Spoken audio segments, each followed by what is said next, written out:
मेरे उत्तराखंड में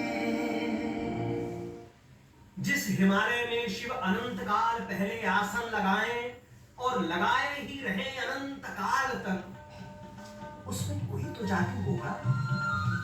जहां भगवान भोलेनाथ माता पार्वती के साथ नित्य विहार करें, उसमें कोई तो सम्मोहन होगा। जहां वास करने के लिए भगवान विष्णु बद्री विशाल बन जाए, वहां कोई तो चमत्कार होगा। जहां वीणा बजाने और हरिनाम स्मरण के लिए महर्षि नारद दौड़े चले आए, उन पर्वत श्रृंखलाओं में परमात्मा की कोई कृपा तो बरसती होगी।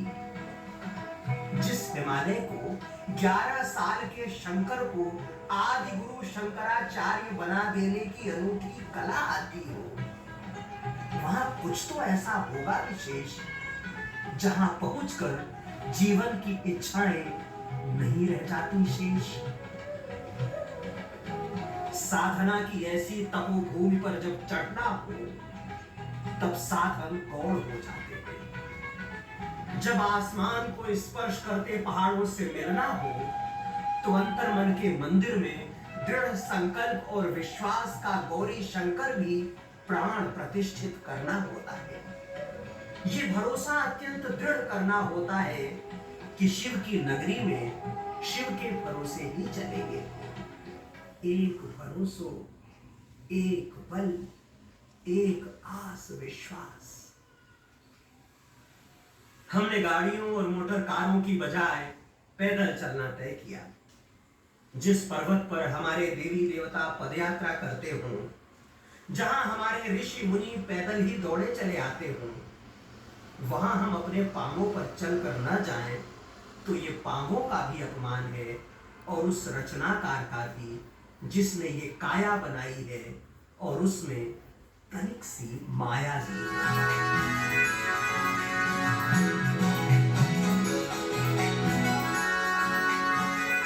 साधनों और वाहनों का अंधाधुंध उपयोग करने वाले तर्कों के सागर से ये मोती खोज लाते हैं कि जब दुनिया भर के संसाधन हैं, तो इस तरह साधनहीन होकर पैदल चलने का क्या औचित्य।